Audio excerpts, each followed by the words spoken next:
Ynabbers, my name is Jesse Meekum from Ynab. It stands for You Need a Budget. You do. I do. We all do. Today, I want to talk about debt and how that plays into Rule 1. And really, we don't take I personally really don't like debt, but more from the consumer side of things. I don't like debt because of the problems it creates with the budget, not because I find it morally wrong or something like that, but it does tend to kind of mess up your priorities, and we're going to get into that. So if you think about all of this being kind of the pile of money that you have, and you're supposed to give money or give dollars to money that you have on hand, that's a rule. We don't forecast, we don't pretend we have money and then budget that, we just budget money we have on hand. The irony is, when you have debt, you're actually having to budget money that you have on hand for things that you purchased perhaps quite a long time ago. And that kind of robs you of your ability to give every dollar a job, because some of those dollars, they've been spoken for already. And you can't actually deploy those dollars to your priorities because the debt from the past is like, no, give me some, you owe me, right? So it keeps you from having your money get really lined up with your priorities, because a lot of times you're paying for things from the past that weren't your priorities to begin with. Not always, but for most of you listening, I would venture to guess that your consumer debt is for things that you're kind of like, gosh, I wish that wouldn't have happened. Okay?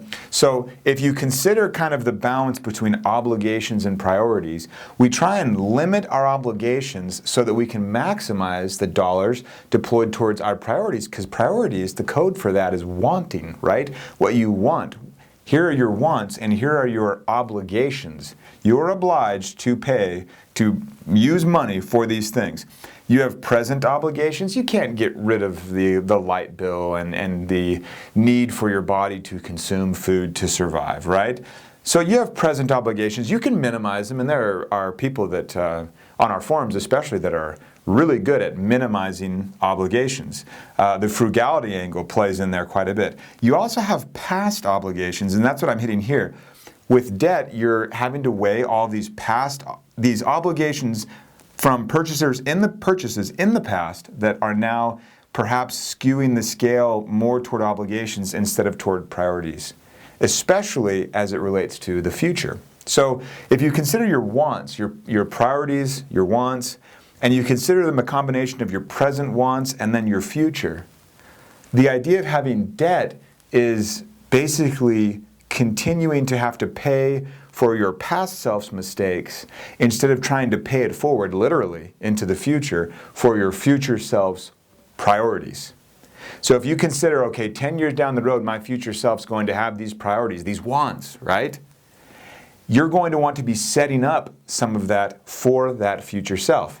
On the flip side, if you're paying for your past self's mistakes, messing up, whatever you want to call it, or just life happened as well. If you're paying for that, a lot of times that debt is exactly what is keeping you from deploying the dollars to the future. So like the past just continually robs the future, and the future is exactly where you want to send some of that money, so you can set your future self up correctly instead of doing what you did 10 years ago where you kind of hamstrung your present self, compliments of the past self. So, I didn't mean to get so back to the future on you, but that was the idea. The overarching rule, principle is you give jobs to dollars you have on hand. And when you are paying debt from past purchases, yeah, it's present dollars that you're giving them the job to do, but it's basically the job that's already been done, and you're just paying the piper on it.